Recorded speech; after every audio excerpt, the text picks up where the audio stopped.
81 Russian air defense systems, destroyed or disabled since March 1st, 2026. That is not a side note. That is the story. Because when an army cannot see, it cannot fight. For 19 straight months, the Russian army did only one thing on the map of eastern Ukraine. It moved forward, slowly, brutally, expensively, but forward. And then, this spring, it stopped.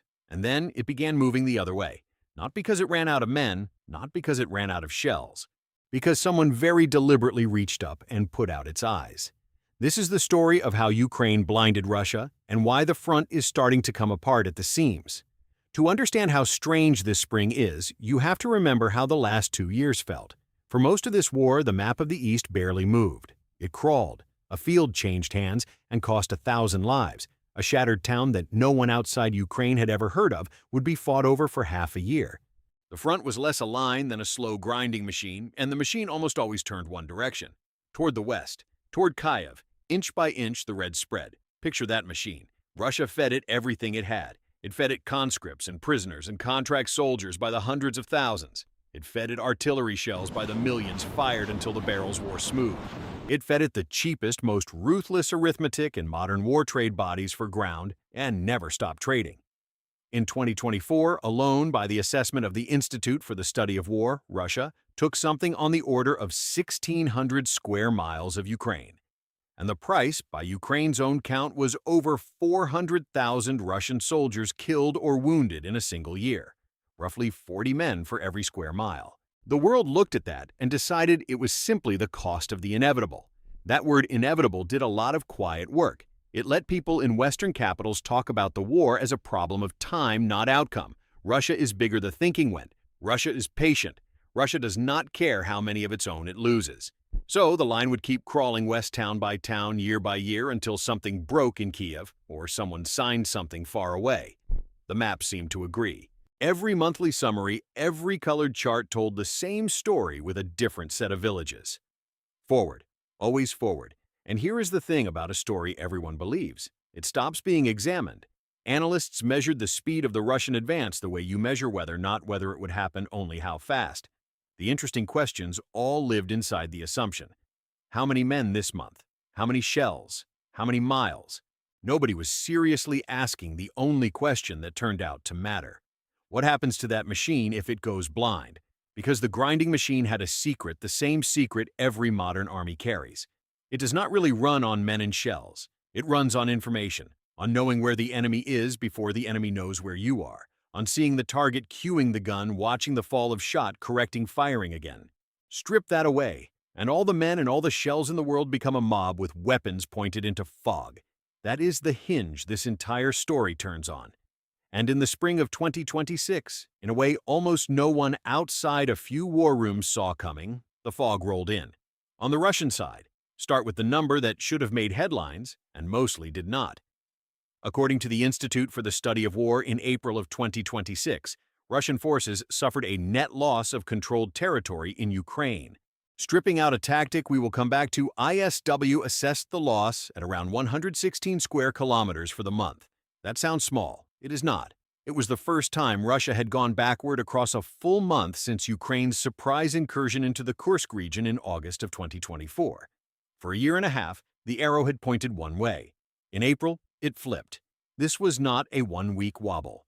According to measurements by the analysis group Russia Matters, built on ISW's own mapping, the 4 weeks from late April to late May saw a net Russian loss on the order of 100 square miles, the rough footprint of an island like Nantucket. The week-by-week figures tell the same story, getting louder, not quieter. A few square miles lost, then a dozen, then nearly 30, then close to 40. And underneath all of it, the cleanest signal of a stalling engine. ISW data shows the average daily Russian advance falling from nearly 10 square kilometers a day in early 2025 to under 3 by early 2026. The machine was running out of forward. Now the honesty this deserves. Russia did not collapse in the way a headline wants. It still occupies roughly a fifth of Ukraine. Tens of square miles lost against that backdrop is a turning tide, not a flood. ISW itself adds a careful warning through 2025 Russia shifted toward infiltration tactics, sending small groups creeping into contested gray zones rather than storming for ground, which makes year-on-year comparisons genuinely messy. So, no, the Russian army is not disintegrating. But the direction reversed, and direction is the thing that compounds. The real question is what reversed it. And here the timeline gets very interesting. Rewind to February of 2026. According to reporting confirmed by Reuters and others, SpaceX, the company behind the Starlink satellite network, tightened its controls and switched off thousands of terminals it believed were being used illegally by Russian forces inside occupied Ukraine. Kyiv had been begging for exactly this. For months, Ukrainian officials had been pulling Starlink terminals out of downed Russian drones. Russia, barred from buying the hardware, had been getting it on the black market and bolting it onto its long-range Shahed-type drones, its Molniya kamikazes, its reconnaissance birds. Ukraine's defense minister put it plainly: those Starlink-guided drones flew low, shrugged off electronic jamming, and could be controlled in real time from very far away. They were, in other words, very hard to stop. And then, in the space of a few days, a lot of them simply stopped working. A Ukrainian crowdfunding leader described a mass Starlink blackout sweeping through Russian units at the front. A drone warfare advisor to Ukraine's defense ministry, who goes by the call sign Flash, was blunter. He said the enemy didn't have a problem on the front. The enemy had a catastrophe. And one of Ukraine's own corps commanders, Brigadier General Andriy Beletsky, later put a figure on it that I want you to hold on to. He said Russia's drone campaign had been cut by as much as 40%. He called the effect enormous, and he explained why, in one sentence, Starlink, he said, can only be replaced with another Starlink. There isn't a second one. That was the first eye. Here is the second. Across the same stretch of months, Ukraine was running a campaign to systematically hunt and kill the things Russia uses to see and to shoot down what Ukraine sends at it.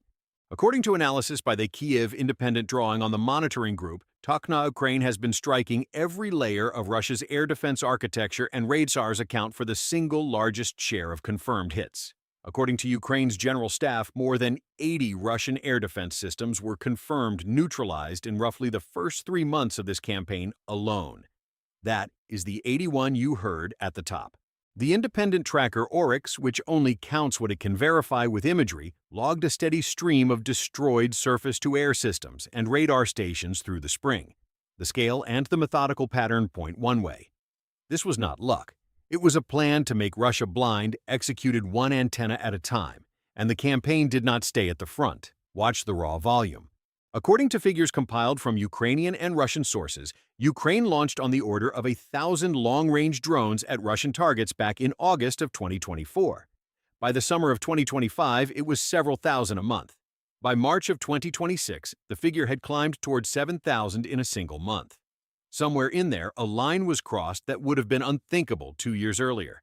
By some independent counts, Ukraine pulled level with and then passed Russia in the rate of long-range strikes on some nights, launching more deep drones than our Russia threw back the other way. And the reach grew with the numbers. A Russian governor 600 kilometers from the border declared his region a front line after hundreds of Ukrainian drones were downed over it in 3 months. The commander of Ukraine's drone forces, who goes by the call sign Magyar, told the BBC there was no longer a peaceful rear anywhere within 1,500 to 2,000 kilometers of Ukraine. Even the Kremlin's own security chief conceded that no Russian region could feel safe. The grinding machine that used to dictate the tempo of this war was now flinching at home. So now we can answer the question the headline skipped. Why does losing your eyes lose you a war of men and shells? Here is how the machine actually works, and why pulling 2 specific plugs broke it. Every offensive in this war is really a loop. You find the enemy, you aim, you fire, you watch where it lands, you correct, and you fire again. Find, aim, fire, watch, correct. That loop is the whole game, and it runs on sensors and communications. Drones are the eyes, radios and satellite links are the nerves. Radar is how you both see incoming threats and survive long enough to keep looking. Cut any one of those and the loop slows. Cut 2 at once and it seizes. Take the Starlink cutoff first. Russia had quietly solved one of its hardest problems by stealing someone else's network.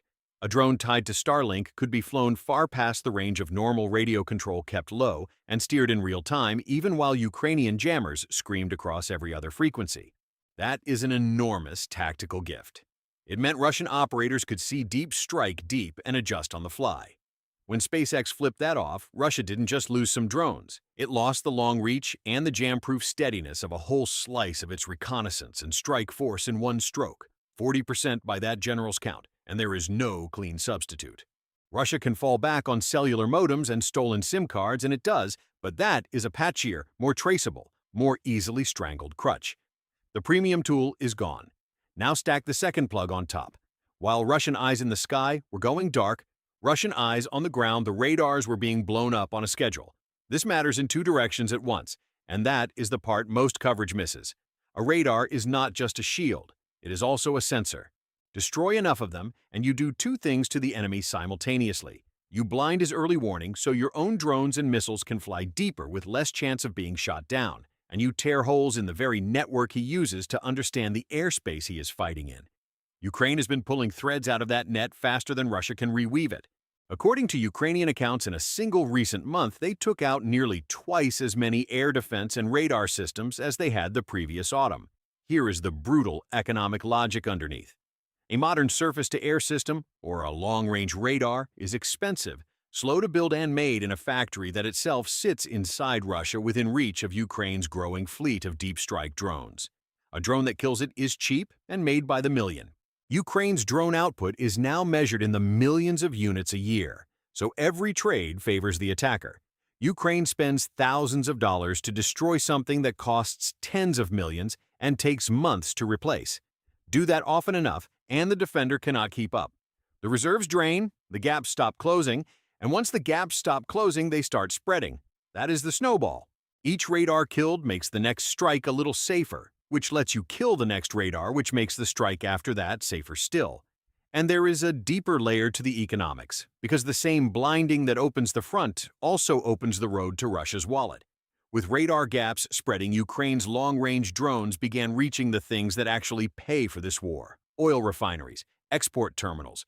The Black Sea port of Tuapse was struck again and again across a span of 2 weeks. Fuel depots hundreds of kilometers inside Russia burned through the night. The logic is cold, and it is sound. Russia funds its army by selling oil, so every refinery knocked offline and every terminal set alight is a cut to the bloodstream, not just the muscle. Ukrainian officials have been explicit that this is the intent to starve the revenue that feeds the invasion. And almost none of it is possible while the air defenses are intact. Almost all of it becomes possible the moment they are not. So the radar campaign pays a double dividend. It clears the path at the front, and it clears the path to the economy that sustains the front. Two wounds from a single knife. There is an irony buried in this worth naming out loud. For generations, Russia's vastness was its ultimate defense. You cannot bomb what you cannot reach, and almost nothing could reach the deep interior. That was the shield behind every Russian war plan for the better part of a century. The cheap, long-legged drone dissolved it. Ukrainian deep strike and so-called middle strike systems, some flying autonomously in their final miles, scanning the ground, and choosing their own targets, now operate at every range from the trench line out, past 1,000 kilometers. One Ukrainian-built type is credited with a reach of around 1,600 kilometers. So the very thing that once made Russia feel untouchable, its sheer size has been turned into a liability. There is simply more of Russia to hit, and now there is something cheap enough and numerous enough to hit it. The shield became a target the size of a continent. Now put a Russian assault company on the receiving end of all this and see what the front actually feels like. The men are there. The artillery is there. The fuel is there. By every old measure, this is still a dangerous army. But the drone that was supposed to scout the Ukrainian trench line never made it or never phoned home because its link is dead. The radar that was supposed to warn of the strike package overhead is a smoking ring of metal. The long-range eyes that used to find Ukrainian guns and call fire down on them are gone. So the company advances the way armies advanced before any of this technology existed. Half blind. Into ground it cannot properly see. It cannot soften what it cannot find. It cannot call accurate fire onto positions it has lost track of.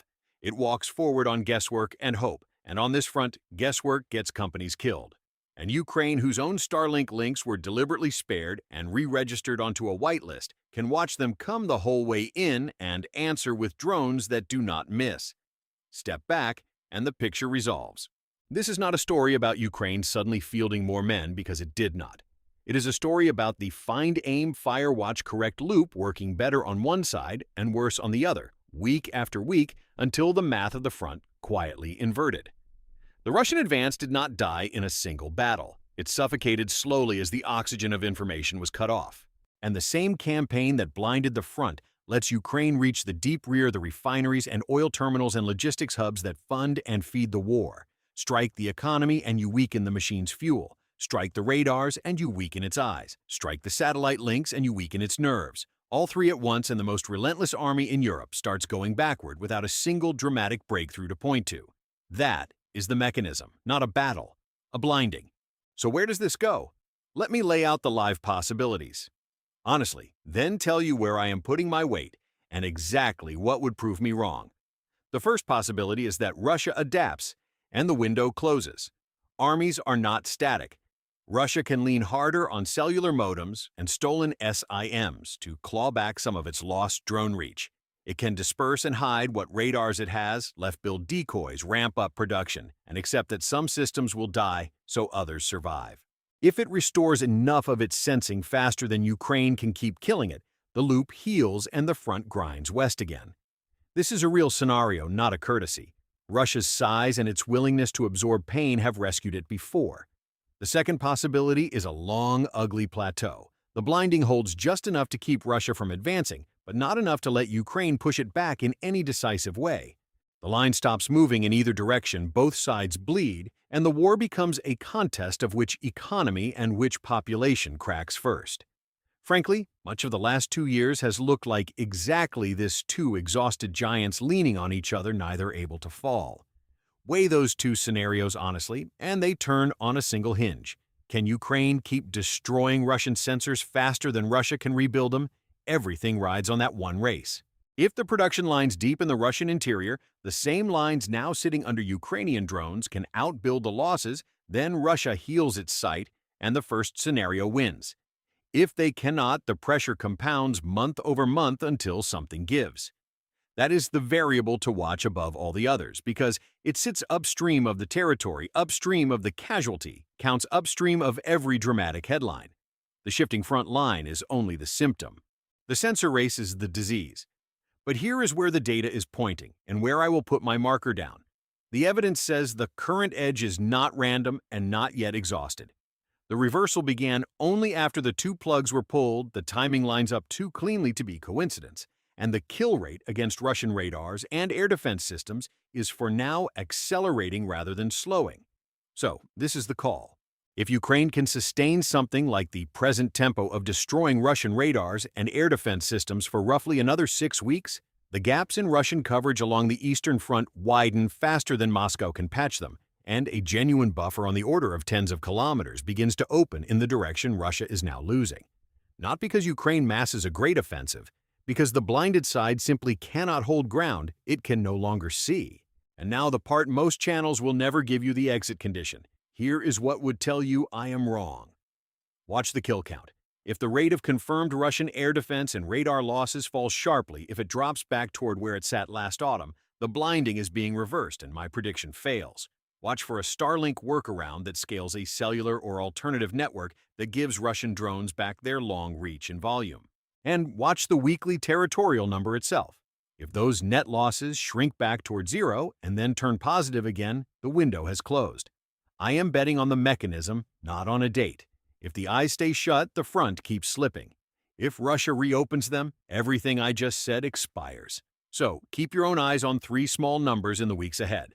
The weekly net change in territory, the count of Russian radars and air defense systems destroyed, and whether Russia ever finds its second Starlink.